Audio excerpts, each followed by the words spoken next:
Have you ever felt like the world was against you? Like everything you held dear was slipping away? Today, we're going to journey back in time, to a story that echoes through the ages. The story of a man named Job, a man who faced unimaginable loss, yet clung to an unshakable faith.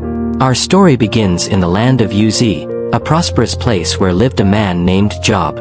He was blameless and upright, a man who feared God and shunned evil. Job was blessed with a large family, immense wealth, and the respect of his community. He was a pillar of his society, constantly offering sacrifices and praying for his children, ensuring their spiritual well-being. Job's life was a testament to God's blessings. He was a shepherd of thousands, a father of 10, and a true patriarch. But as we know, life can change in an instant. And for Job, the unimaginable was about to unfold. In the heavenly courts, a conversation took place, a test of faith unlike any other. Satan, the accuser, challenged God, claiming that Job's righteousness was merely a product of his prosperity. "Take away his blessings," Satan argued, "and he will surely curse you to your face." God, in his infinite wisdom, allowed the test, confident in Job's devotion. He knew the depth of Job's heart, a depth Satan could not comprehend. And so, the trials began. In a single day, Job received a series of devastating blows. First, raiders stole his oxen and donkeys, killing his servants. Then, fire from heaven consumed his sheep and more servants. Next, Chaldeans raided and stole his camels, killing still more servants.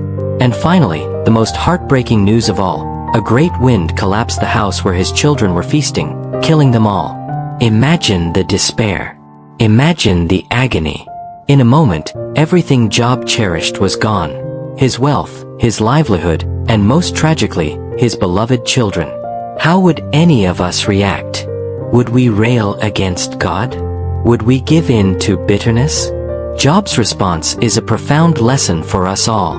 He arose, tore his robe, and shaved his head, a customary sign of mourning. But then, he fell to the ground and worshipped. He uttered these immortal words, "Naked I came from my mother's womb, and naked shall I return there. The Lord gave, and the Lord has taken away. Blessed be the name of the Lord." Job did not curse God. He did not lose faith.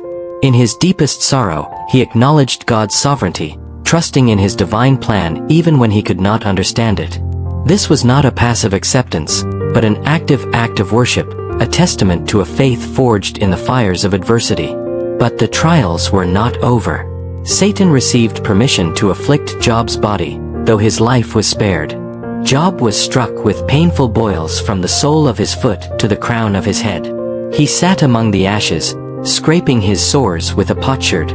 His own wife, witnessing his suffering, urged him, "Do you still hold fast to your integrity? Curse God and die." But Job, with quiet dignity, replied, "You speak as one of the foolish women speaks. Shall we indeed accept good from God?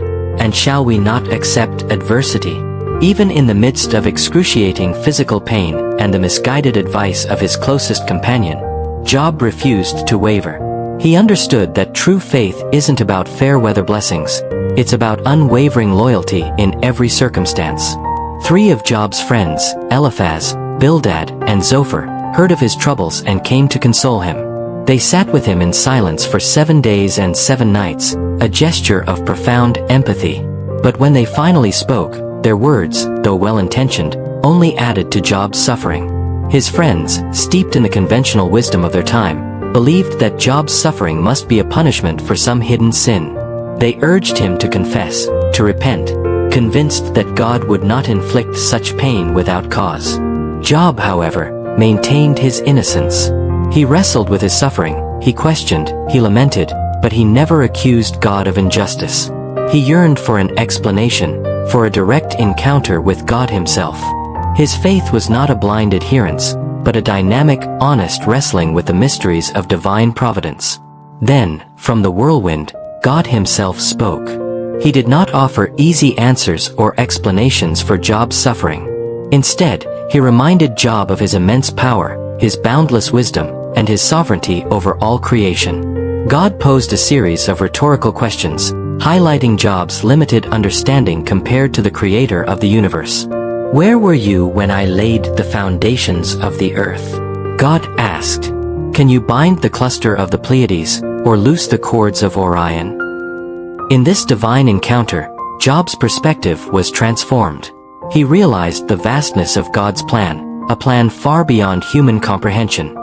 He humbly confessed, "I know that you can do everything, and that no thought of yours can be withheld from you. Therefore I have uttered what I did not understand, things too wonderful for me, which I did not know." Job's journey reminds us that faith is not always about understanding why things happen, but about trusting who is in control. It's about maintaining our loyalty, even when the path is dark and our hearts are heavy. And what was the outcome of Job's unwavering faith? God restored Job's fortunes, blessing him with twice as much as he had before. He had 7 more sons and 3 more daughters, and lived to see 4 generations of his descendants. Job's story is a timeless testament to the power of enduring faith. It teaches us that suffering is not always a sign of punishment, and that God's ways are often beyond our understanding. It reminds us that true righteousness is not found in the absence of hardship, but in steadfast devotion through hardship. In our own lives, when we face challenges, when doubt creeps in, let us remember Job. Let us remember his unwavering cry, "The Lord gave, and the Lord has taken away. Blessed be the name of the Lord." For in every trial, our faith is refined, and our loyalty to God is proven. May the story of Job inspire us to cultivate a faith that is not easily shaken, a loyalty that endures all things, and a heart that always trusts in the boundless wisdom and love of our God.